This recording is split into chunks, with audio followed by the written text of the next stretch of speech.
right, welcome to Bob's Garage. We are looking at the Phi Alpha 10 today. We're taking it out of mothballs for the winter months, and it occurred to me that we don't have any information about the Phi Alpha 10, which is this go-kart right here.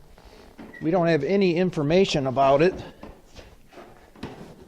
other than playing on our webpage. So I thought I would do a walk around for you so you could see what we have for features and design criteria and so on. So why don't we start with some of the more innovative things.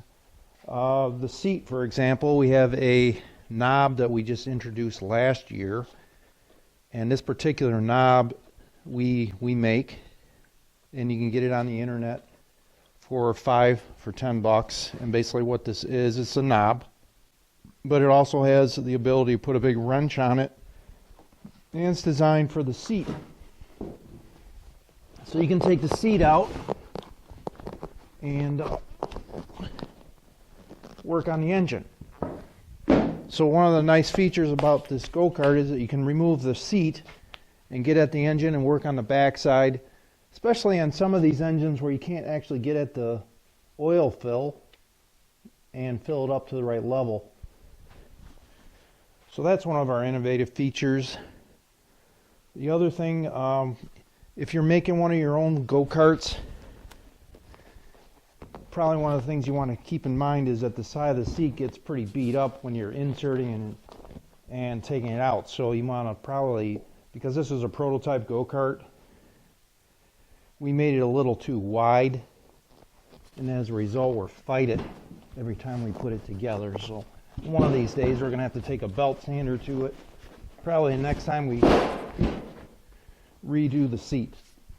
Keep in mind this go-kart is, I think we made this go-kart back in 2000 or something like that, so this is relatively old. I think we're going on 18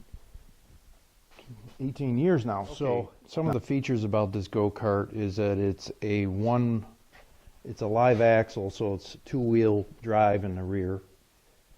It has a one-gear system, which is a centrifugal clutch. This is a 72-tooth gear, a sprocket. This is a 3/8 inch chain, and we have a chain tensioner, which is standard on the design. It's designed so that you can take the chain off by just pushing down on the chain tensioner, unravel the chain, and you can get at the chain and do whatever repairs you need to do to it.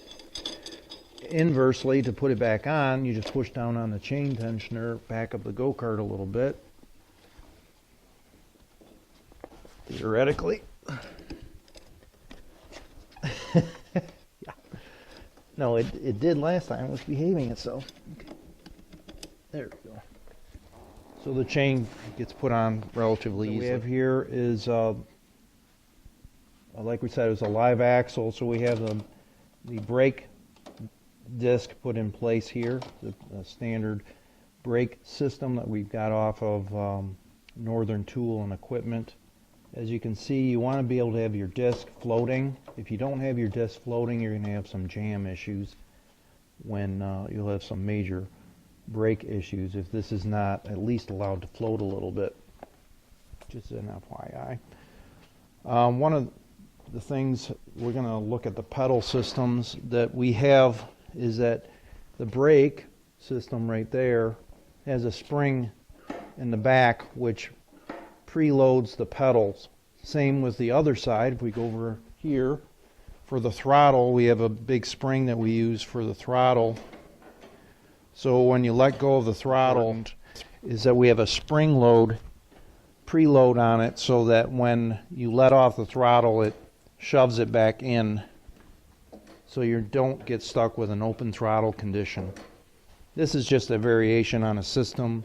It's not something I include in the plans, but it is a system that I've used for all of our engines, and it's worked quite well. Okay, one of the unique things about this go-kart is that we offer this in the plans is a dual exhaust system, which gives it some personality, and it also sounds quite cool when you are running it, and it just gives it some vintage character to it.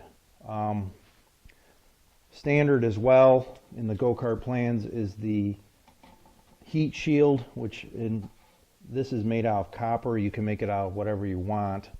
I thought I'd make it out of copper because it makes it stand out more, and it gives it, like I said, a vintage feel. On a design note, the go-kart is set up with 50-50 weight distribution, and what that means is that there's equal amounts of force on the front and the rear tires when you're driving the go-kart. This particular one is designed for a 6-foot person, and I am 6 foot whatever, I'm 1/4 inch. As you can see, a large person can sit in here quite comfortably. You can add seat belts if you want. This go-kart can also have a roll cage added to it, which sits up about this high. As far as the frame design is concerned, we ran this particular go-kart on finite element analysis, and that's why we have the layout the way it is. It is very stiff in this direction, but it also has the ability to flex in this direction, so when you're going over bumps, the frame will move a little bit, which is what you want. It kind of acts like a suspension system. The front system here, front steering system, is designed unique in that the pedals are in front of the steering system. It's something you probably have seen where the front, your feet are sticking out, seems like quite a ways. And the reason for that is to get the 50-50 weight distribution correct on this go-kart design. Okay, on this particular go-kart, the Phi Alpha 10, we have designed it to be more a motor platform, and Briggs & Stratton actually gave us a racing engine. This is a 206 racing engine that we put on, I believe, last summer. Might have been the summer before. And as you can see, we added this washer and so on to the throttle system. We haven't had a chance to repaint the frame. But anyway, we added this racing engine to this go-kart, and it's quite fast. In fact, it's pretty ridiculously fast. So what I recommend on here, I have no idea how many horsepower that is. I'm guessing it's probably around 6.5 to 7. But what you can notice is it will take a standard motor, a standard overhead valve will fit in here very nicely, and you'll be able to plumb it up and so on. The driver's seat here and driver's compartment is surrounded by cushion type materials. These are actually pool noodles split in half. However, if I were to do this again, I would still use the pool noodles, but I would take the vinyl material that we use on the seat. As you can see, it's held up quite well. This is probably around 8 years old, this vinyl. And I would make a sock or a cover for it with a zipper on the other side so you could put it on. And that way you wouldn't have to use these zip ties to hold it in place, and it will look better. We also have the cushion in the middle here just in case you just need that there. So the seat itself is bolted on, the bottom is bolted on from underneath. If you pick up the go-kart like this and take a look underneath, you can see we have holes right here for accessing the seat. And this particular piece of metal is, I think we got this at Ace Hardware of all places, and it's just a piece of zinc plated steel sheeting.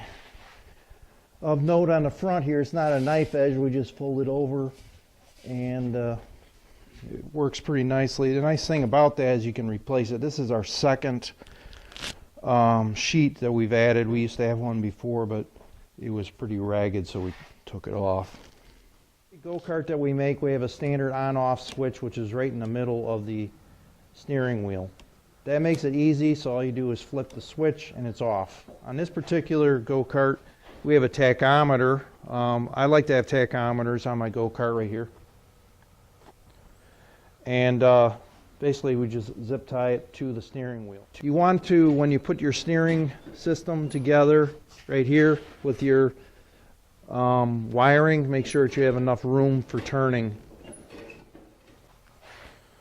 One other thing, if you notice on our front wheels here, we have double nuts. This is a standard system that we use. The reason for that is if you had a regular nut, it would tighten up.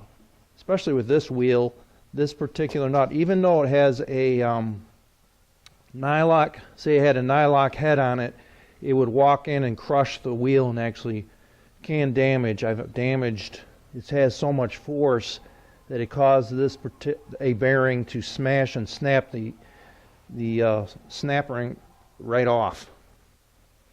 So you'll get stuck. So what you do is you snug this nut down, just get it snugged down to where the wheel will spin, and then you back it off just a hair, get a wrench on this one, a wrench on this one, and crank it tight. It will never unloosen. I do it on both sides. You can get tires that are tubeless, but I prefer the tires that have an inner tube inside them. Now, as you can see, over the winter it's gotten deflated. We'll just have to inflate it, and that's just something that you do. Just make sure your tires are checked every time you go out. That's an important protocol.